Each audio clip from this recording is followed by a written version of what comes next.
Last time we left off the building of this tank with a light gray overall primer and a freehand airbrush of the general shape of the iconic yellow disruptive stripe of this Japanese Type 97 tank. First steps now are to mask off that yellow stripe. For this, I took some poster tack or blue tack and mixed some of the various bits of the tack I had on hand and rolled it out into several sausage-shaped logs, if you will. These were then laid over the yellow stripe and would stay in place until the camouflage was laid down over the entire model. Some of the internet examples, as well as the paint callouts in the kit, are quite stark and just don't look right to me. All early war Japanese tanks rolled off the assembly line painted in an overall khaki color. Any camouflage that was applied was field applied using brushes, using roughly a 1/3 guide of 3 basic colors, the base being khaki, and a brown, and a green.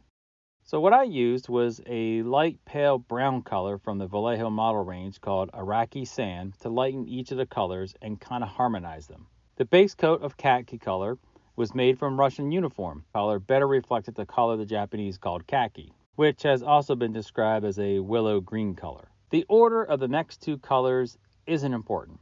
I roughly followed the guide in the kit instructions for where each color should go and the shape. The green mix was from Vallejo's US dark green, lightened again with the sand color. I chose to still use my airbrush to lay the paint down in this pattern, but you could use a big paintbrush and get a hard edge, and that would not look out of place. It actually might look a little more prototypical.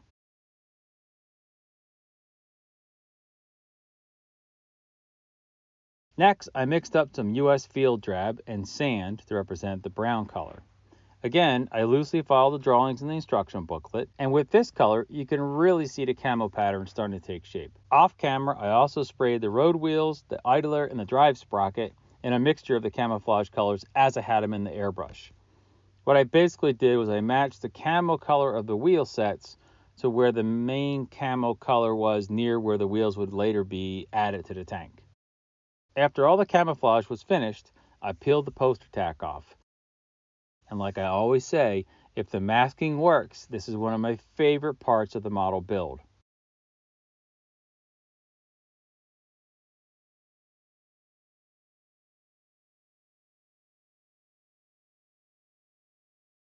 All the running gear was super glued in place, unless it was assembled with one of those rubber inserts. See this picture here. Those rubber inserts allow you just to push the part in place, and the post that it's sitting on and the rubber act as an interference so it doesn't fall off, but it still allows it to spin, which will come in handy later when we add the tracks.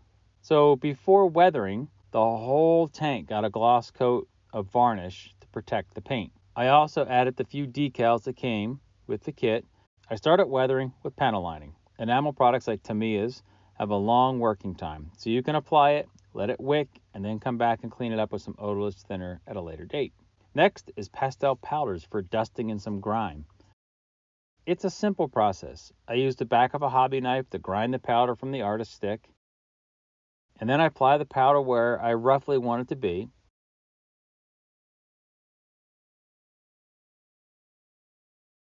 And come back with a soft brush to wipe off most of the powder and just to leave a filter of the powder's color in place.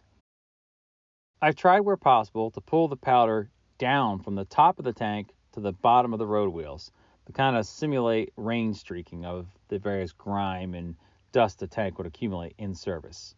With the link and link tracks attached, it's time to start building the base. Foam is roughly shaped to the wooden base I picked up at a big local box craft store, and the two were glued together. Using the hot wire tool and a file, I got the foam as close to shape as I could. I also carved a slight hill shape into the foam to kind of keep it from being tabletop flat and to add some visual interest. The look I was going for was like the tank was coming up a small incline and then maybe leveling out as it was going through the forest. Sheets of air-dry clay were applied over the foam.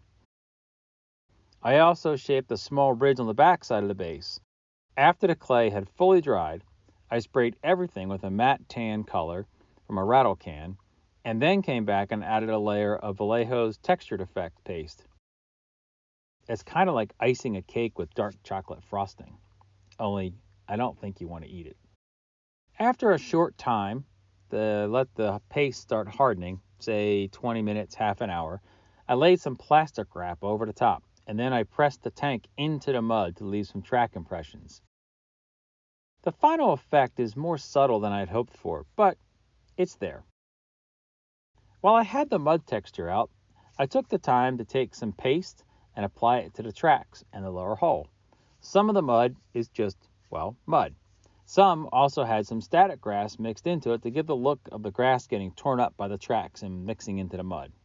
The last little bit of work on the base, after all of the mud is dried, is to add layers of 2mm, 4mm, and 7mm static grass, working up from a pale yellow in the short grass to darker greens in the longer, taller grasses. I used just straight up white PVA glue, pushed a little nail into the base, hooked the negative probe up to the nail, so now I can make the whole base negatively charged, and then ran the grass through the static grass applicator, which adds a positive charge, making the grass now stand up on end and lays it out very nicely. After all the grass had dried, I took the time to add some tall Dollhouse plants.